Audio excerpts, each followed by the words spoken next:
Well, here it is. I finally got the bumper built. Made that. Some square tubing, rectangular tubing to be exact. Anyways, I bolted it to the frame.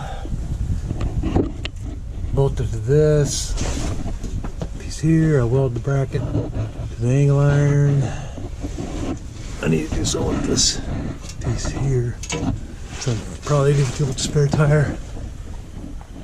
You can see up above where I've done some welding for the patches. Let's see here. Got all this welded in. This piece here, new hinge. Still need to do the seal.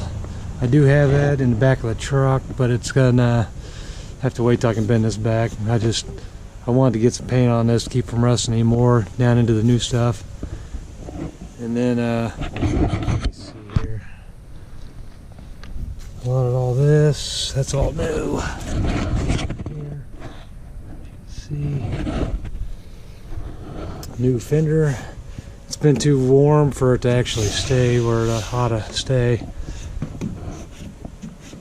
Let it warm up, it'll hold its form like it's supposed to. Right now it's still from sitting in a box. I tried to leave it out for a little while to let it kind of warm up before I installed it, but it's just so cold lately. I still want to fix this. I just don't know how I'm going to do that at this point.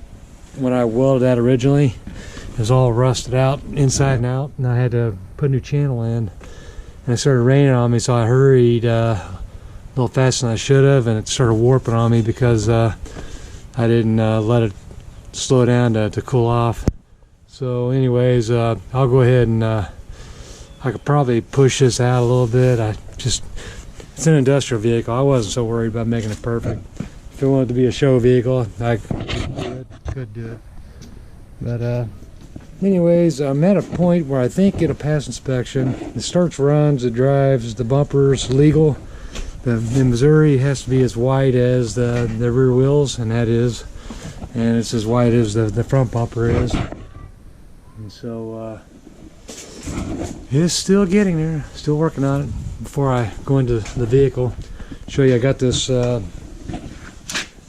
vinyl plank material, and that's going in. I have all this plywood, still needs to go in. I haven't got to it yet. Let's see, we're going up in the vehicle. Try to move around. I kind of cleaned up a little bit, and it doesn't look too bad. It looked pretty bad for a while there, but I'm kind of finally getting it back into control. Here's the cockpit. So here's where I'm at on the inside. Let me close this door. Now we're inside the vehicle. Got a heater on actually. Figure I'll warm it up inside here. And I'm at a spot now where I've got to measure. I got all these places here where I got to measure across. For my plywood, I got 4 sheets of plywood, 4x8s, and of course, this is a 7.5 foot box. Well, actually, it's about 7 foot, 6.5 to 7 foot across, and then 6.5 to 7 foot top to bottom. And it's all steel roof above the sheet metal, where a lot of the Stepvans are fiberglass. This is all steel, and I have access to look down inside some of them. Oh, there's the door seals. I covered most of this in a different video. The problem is I use my iPhone for a lot of that, and I'm using my GoPro 5 for this. Just want to see what the difference was and how much easier or harder it is to edit. I don't really want to edit it. Raw is fine with me, but what I did, if you look through my videos, I went ahead and I painted with heavy metal primer, or rusty metal primer from Rust-Oleum. It was a red base color. And so after I did that, then I went ahead and used RTV, RV, I guess it's RV silicone, and I pasted all over all the welds where it was. I put that in there, but I forgot to smooth it out, but no biggie. And paint don't stick to that silicone very good, of course. It shouldn't. So what I wound up doing was, once I did all that, and all the seams, all the creases everywhere, you know, if there's ever gotta get water on the inside of the vehicle, I wanted to make sure it wasn't gonna seep into spots where it would settle and rust more. And so, as I said, I got the new seal. It'll probably seal all that up. I just haven't got to yet. It's getting kind of warm here. That heater works pretty good. This is a pretty wide gap, and I don't know how I'll do that. I don't know. It may be I need a new door hinge out there. It's making me wonder if that hinge is bent or something. Because when you look in there, that gap's quite a bit larger than down there. That's possible that or the door's bowed. Anything's possible. These old vehicles. A lot of people get those doors and they take them off and put, you know, like a house door wall set up. But I'm gonna leave these. Cool thing about these doors, if you've looked at the hinges on the outside, is they swing all the way open and they go all the way to the outside of the vehicle. So, you know, if you ever had to come in, you got full access. There isn't like, you know, where a lot of Stepvans, there's a wall right here and then you just got a door that opens up, you know, just, you know, with the little 3 or 4 foot opening. This opens up, and this opening will be as wide as the frame is. Anyways, so I went ahead and left that because I think I'm gonna be able to use that hole. Figured I could patch it if I needed to. I wasn't too worried about it right now. Let's see.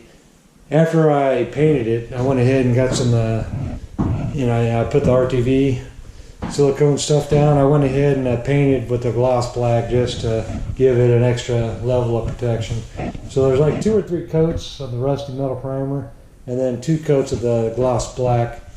And I just went all the way up to here, which I'm going to paint all this cab anyways. That'll be black, and I don't know, I may do like industrial gray floor here. I haven't decided. I need to put some kind of heavy duty epoxy stuff inside this piece here. I even thought of welding a hinge right here all the way across, and then cutting this so that I could actually open it up, making a lip. And I want to be able to access this without having to pull the whole cab out. It'd be kind of handy. So that's where it's at. I'm getting there still working on it. I keep saying it. I'm there. I believe I'm at a spot where all the lights work. Mechanically it runs. I still need to adjust the timing. I rebuilt that carburetor and new points, coil, all that stuff. I still need to adjust the timing because I haven't done that. I need to turn the idle down. And the vehicle smokes, which was the one thing. These old Stepvans, a lot of times they sat there and just idled while the driver run inside and outside, you know, doing whatever they do when they was delivering their loads. So I'm sure, you know, sitting there idling, it probably wore the rings down. You know, you don't have as much oil pressure at the low idles. And so what I probably do, I'm looking for a straight 6, probably 292. I looked in the manual on these old Stepvans, and this is the value van, not actually the Stepvan. The Chevy version was the Stepvan, but they used the straight 6 250, the straight 6 292, and then the 350 V8, as well as the V8 454.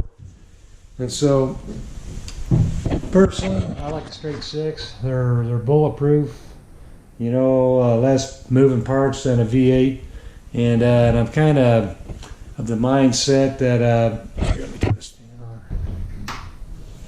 Kind of the mindset, you know, I want something that gets pretty decent gas mileage. I don't need a lot of horsepower for a vehicle like this. It's a 4-speed with a heavy duty low, grainy low on it, and so I don't really need, you know, huge amount of power. So let me see out. But I just I want something that'll get around, gets decent gas mileage. I don't need high RPM. These things are like bricks going down the highway. I don't have to worry about, you know, I'll never get good gas mileage in this. It doesn't matter what I put in it. Even if I went to, you know, diesel, they don't get that great of gas mileage. What I can just do is plan on knowing how much I gotta spend. And a lot of these Stepvans had the straight sixes too in the old 60s and 70s, so I'm not too concerned about, you know, having to keep a V8. And then what I understand, if I swap out the V8 350 engine for a straight six, I only have to change one of the motor mounts. It'll be a, I think the driver's side, it lines up on different holes on the frame, but oh well, that's a future thing to be concerned about. I don't really need to worry about it right now. It does start run and drive, even if it smokes. I mean, I have some of that Lucas oil additive that you can add that'll improve the gas mileage and it'll stop some of the smoking, and shouldn't have any problem with it. But I haven't posted anything in a while. I just kind of want everyone to see what the latest was. Let me go out and do a quick view again. And so, looks a lot better than it did. A lot better. Let's see here. I did put paint on the sides. What I didn't do though is I didn't do the hood or the front clip or the side doors here, because this window leaks like a sieve right here, and that's a brand new window, and they put it in when it was super cold last winter, and of course this is sat all through the summer. I worked so much overtime I didn't have time to work on it, but it leaks. So what I have to do is take it there. It's warranted for life. They'll fix the glass, and so what I'm going to have to do is pull it out. But I went ahead and put some primer, got rid of a bunch of the caulking they had on here, whoever had it before me, and I went ahead and primered it. What I'm going to do is I got to put another couple of coats on it, and then I'm going to paint it white with the rest of the vehicle. But then I got some of that what do you call it, Flex Seal spray. I got some black, and I'm going to tape out the windows, and then I'm going to spray that black Flex Seal on there, just to give a little bit added black color. You know, that's what I'm not so worried about. Some of the white paint, I can scrape a lot of it off too. But oh yeah, I do have some mirrors for this, by the way. They're the big fancy ones. One of these days I'll get those put on too. Just haven't had time to mess with it on that part. But I just need to get some paint on there to actually make sure, you know, it was protected. And it came out pretty good. It's just tractor paint. Got it from our local Feldman's. As you can see, that's the hinge I was telling you about. Makes me wonder, I bet this bracket's probably bent up there. That's why that door sticks out the way it does. That's all I can think of. But yeah, anyways, I'm pretty happy. Love that bumper. It turned out really nice. Well, that's all I have for today. Thank you. Thanks for watching.